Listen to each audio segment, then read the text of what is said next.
Bienvenue à tous dans cette nouvelle vidéo. Nous allons voir un exercice type bac du bac 2024 centre étranger, si je ne dis pas de bêtises. L'exercice 1 qui visiblement parle de fonction et de proba, on va voir ça. Donc je m'appelle Damien Frété, je suis prof de maths privé depuis maintenant 10 ans, et ça fait 10 ans que j'ai aidé plus d'une centaine d'élèves à réussir leur bac de maths, à booster leurs résultats. J'ai ouvert récemment un accompagnement Excellence Bac. N'hésitez pas, il y a un lien en dessous de la vidéo, vous pouvez réserver un appel, on fera un bilan ensemble de votre niveau et on préparera un plan d'action. Il y a également un lien pour télécharger 30 questions qui tombent tout le temps au bac, donc n'hésitez pas à le télécharger.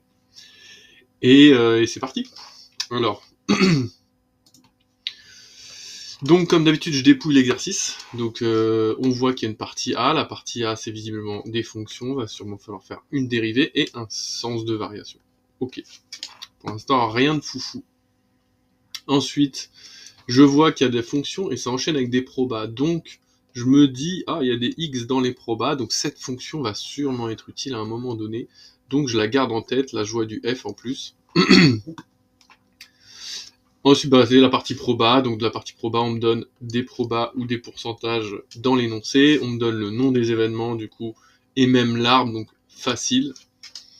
Et pour la suite, déterminer x, ok, démontrer l'événement P de T, donc sûrement probabilité totale. Ensuite, on suppose qu'il y a 50 tentatives de T par démontrer la proba qu'un sportif de T soit, ok d'accord, donc on va sûrement utiliser la fonction f à ce moment-là. Ici, ça a l'air d'être déterminé à l'analyse, la valeur prédictive positive du test, ok. On est encore dans du calcul du proba, mais là supérieur ou égal, ok. Donc on va voir ce que ça donne. C'est vrai que c'est un peu particulier ici. Il n'y a pas l'air d'avoir de loi binomiale, mais on va regarder ça ensemble. Alors je commence, je fais mon étude de fonction. Donc on me donne f, démontrer que f' c'est ça. Ok, bon bah f ça a l'air d'être u sur v, de la forme u sur v, donc je vais faire la dérivée de ça, ça va être u'v moins v' u sur v carré. Et je vais choisir u égale 0,96x, u' du coup ça fait 0,96, et v égale 0,93x plus 0,03, donc v' ça me fait 0,93. Pour l'instant c'est hyper facile, on est d'accord. Du coup mon f' de x, ça va être l'application de cette formule, donc u' 0,96 fois v 0,93x plus 0,03 moins v', 0,93 fois 0,96, x sur v carré, donc 0,93x plus 0,03 au carré. On a bien notre bas v carré, et au-dessus, alors on voit qu'on a 0,96 fois 0,96x qui s'annule avec moins 0,93 fois 0,96x, et il nous reste plus que 0,96 fois 0,03, et donc ça je vous laisse le faire à la calculette, mais logiquement ça nous fait 0,0288 sur le fameux v carré, et on est bon. Donc là, aucune difficulté, j'espère que vous avez tous réussi. Déterminer le sens de variation de cette fonction f. Bon, c'est facile, on fait le signe de la dérivée. Alors là, je vais aller très vite pour faire le signe de la dérivée parce qu'il est très simple. Ici, c'est positif car c'est un carré, et un carré est toujours positif. Il s'annule en une certaine valeur qu'on va trouver, ça va être notre racine, ok. Et là, je vais faire l'étude sur moins l'infini plus l'infini, mais après, on va réduire, car ici, ils veulent que de 0 à 1. Et le dessus est positif, donc forcément, tout est positif. Donc déjà, mon signe, il est toujours positif. Il faut juste que je regarde à quel moment il va s'annuler. Pour ça, je résous tout simplement quand est-ce que 0,93x plus 0,03 est égal à 0. Donc c'est quand 0,93x est égal à moins 0,03. C'est quand x est égal à moins 0,03 sur 0,93. Ok. Ce chiffre est négatif.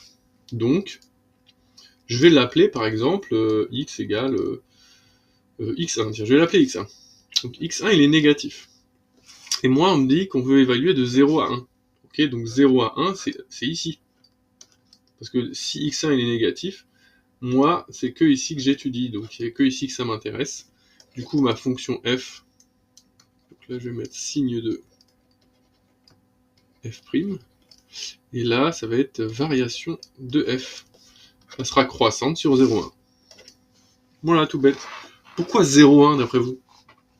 En fait, tout simplement parce qu'on va faire des probas juste après, et les probas sont compris entre 0 et 1.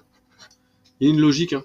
Faut essayer vraiment de se dire pourquoi on se limite à ces intervalles, pourquoi il y a des fonctions alors qu'il y a un exercice de proba juste après. Ensuite, bah là, on arrive vraiment dans le dur. La partie B, c'est des probas, donc on va lire quand même la lutte contre le dopage passe notamment par la réalisation de contrôles antidopage qui vise à déterminer si un sportif a fait usage de substances interdites lors d'une compétition rassemblant 1000 sportifs. Une équipe médicale teste tous les concurrents, propose d'étudier la fiabilité de ce test. On appelle X le réel compris entre 0 et 1. Ok, donc X est bien compris entre 0 et 1. Ok. Qui désigne la proportion de sportifs dopés lors de l'élaboration de ce test. Donc c'est pour ça qu'il est là. La probabilité qu'un sportif soit déclaré positif sachant qu'il est dopé, donc 0,96, donc hop, s'il est dopé, donc si X ici, 0,96, positif. Donc 0,04, pas positif. Ensuite, probabilité que le sportif soit déclaré positif sachant qu'il n'est pas dopé, c'est 0,03. Et qu'il soit déclaré pas positif alors pas dopé, c'est 0,97. Voilà. Donc on a déjà fait l'arbre, c'est très simple. Déterminer en fonction, et là c'est 1 moins x, hein, c'est l'inverse de x, on est d'accord. Enfin l'inverse en probabilité. Déterminer en fonction de x la probabilité qu'un sportif soit dopé, et le petit truc c'est le et, ça veut dire le pont. Donc D comme dopé, et test positif, D et T. Ok, donc ça va être tout simplement P de D et T est égal à P de D fois P de T, sachant qu'il est dopé. Donc ça va être ce chemin-là. Et ça va être X fois 0,96, donc je vais mettre 0,96X. Démontrer que la probabilité de l'événement P de T, c'est ça. Ok, bah P de T, on met, d'après la formule des probabilités totales, P de T égale à P de D et T, tous les chemins qui mènent à T, donc D et T, ce chemin-là, et le chemin D bar et T. P de D bar et T. Et donc, bah ça, si on détaille, ça fait P de D fois P de T, sachant D, et P de D bar, hop là, la petite parenthèse est mal faite, fois P de T, sachant D bar. Donc celui-là, on l'a déjà fait, ça nous fait 0,96x, et celui-ci, ça fait 1 moins x, facteur de 0,03. Okay. Le résultat nous donne 0,96x plus 0,03 moins 0,03x. Ça nous fait 0,93x plus 0,03. On est bon. Donc là, on est déjà arrivé à la 3, on a mis 8 minutes. C'est quand même vachement rapide. On fait la moitié. Là, on a la moitié des points. C'était des questions vraiment basiques. On est au bac. En 8 minutes, on a eu 2,5 points. Pour cette question uniquement, on suppose qu'il y a 50 sportifs dopés parmi les 1000 testés. Ok. Donc ça veut dire que pour cette question, il y a 50 sur 1000 qui sont dopés. Désigne la fonction définie en la partie A. Ok. Ah, là, il nous précise que f, c'est bien la fonction de la partie A. Démontrer que la probabilité qu'un sportif soit dopé, P de D, sachant que son test est positif, P de D sachant T, est égal à f de 0,05. Ok, donner une valeur arrondie au centième. Alors, P de D sachant T, c'est tout simplement P de T et D sur P de T. Okay. P de D et T, on l'a fait là, c'était 0,96x, et P de T, on l'a fait là, c'est 0,93x plus 0,03. comme par hasard, ça, c'est la fonction f de x. Okay, et comme x, c'est tout simplement la probabilité que la personne est dopée, c'est notre 50 sur 1000. Okay, donc, on sait juste que, si je vais l'écrire comme ça, P de D, sachant T, est défini par f de x. Donc si x égale 50 sur 100, on a juste à calculer f de 50 sur 1000, pardon, ce qui fait tout simplement f de 0,05, et c'est égal à 0,96 fois 0,05 sur 0,93 fois 0,05 plus 0,03. Démontré, donc on a bien démontré que c'était ça, et faut donner la valeur arrondie au centième. Je vous laisse la calculer et l'écrire dans les commentaires, je vous dirai si c'est juste, tout simplement, je le calculerai si vous avez besoin qu'on vérifie tout ça ensemble, et vous pouvez également vous entraîner. Question 5, on appelle valeur prédictive positive d'un test la probabilité que le sportif soit réellement dopé lorsque les résultats du test est positif. Ok. Déterminer à partir de quelle valeur de x. Ok, la valeur prédictive positive du test sera supérieure ou égale à machin. Il faut trouver quand est-ce que f de x est supérieur ou égal à 0,9. Okay, donc tout simplement résoudre cette équation. Arrondir au résultat au centième. Du coup, on va voir comment on va faire. On va remplacer f de x par 0,966 sur 0,93x plus 0,03.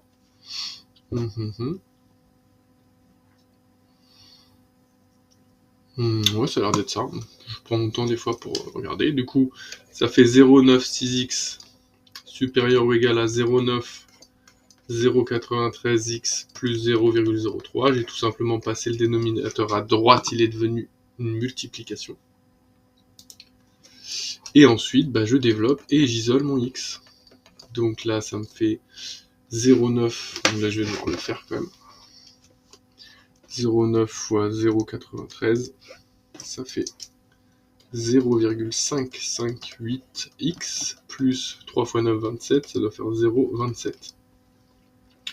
Ensuite, je passe le x de l'autre côté, donc ça fait 0,96 moins 0,558, ce qui me fait 0,402x, supérieur ou égal à 0,27. Et ensuite, je fais x supérieur ou égal à 0,27 sur 0,402. 0,27 divisé par 0,402. Ce qui me donne 0,67. X doit être supérieur ou égal à 0,67. Hop là.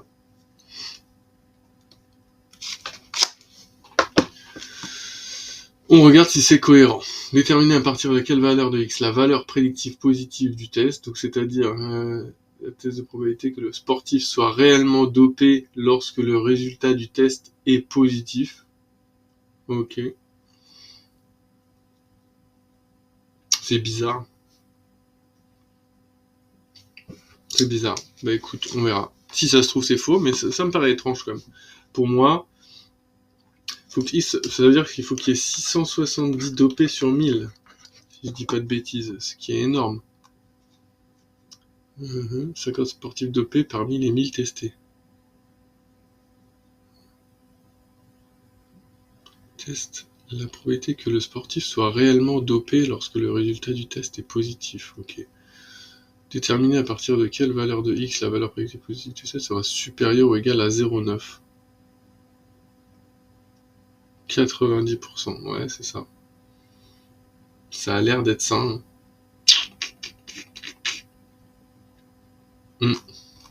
Voilà. Un responsable de la compétition décide de ne plus tester l'ensemble des sportifs, mais de cibler les sportifs les plus performants, supposés être plus fréquemment dopés. Quelle est la conséquence de cette décision sur la valeur prédictive positive du test? Argumenter en utilisant un résultat de la partie A. Sûrement le fait que soit croissant.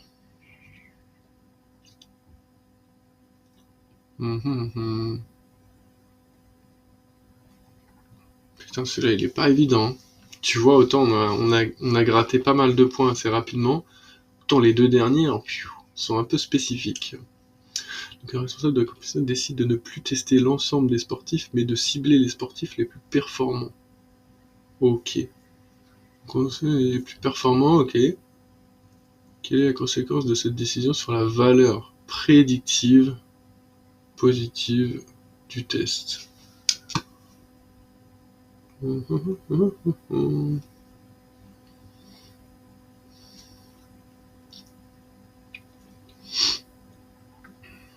appelle X le réel compris entre 0 et 1 qui désigne la proportion de sportifs dopés lors de l'élaboration de ce test. Ok, on a pu déterminer.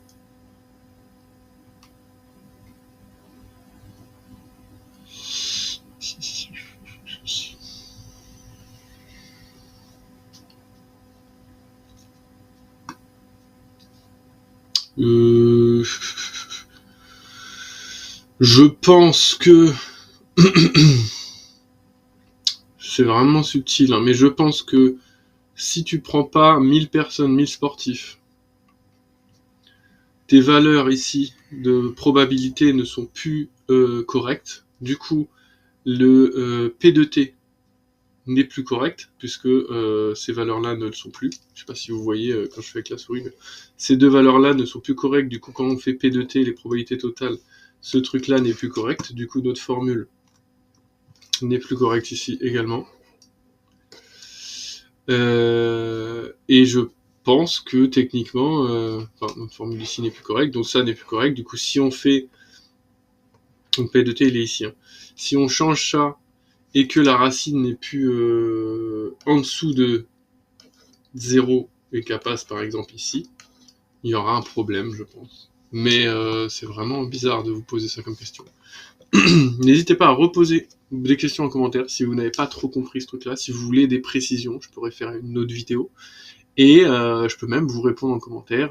Moi, je regarderai la correction, je regarderai les infos qu'il y a là-dessus pour vous éclairer. Bon allez, bon courage pour vos révisions et on se dit à plus dans une prochaine vidéo.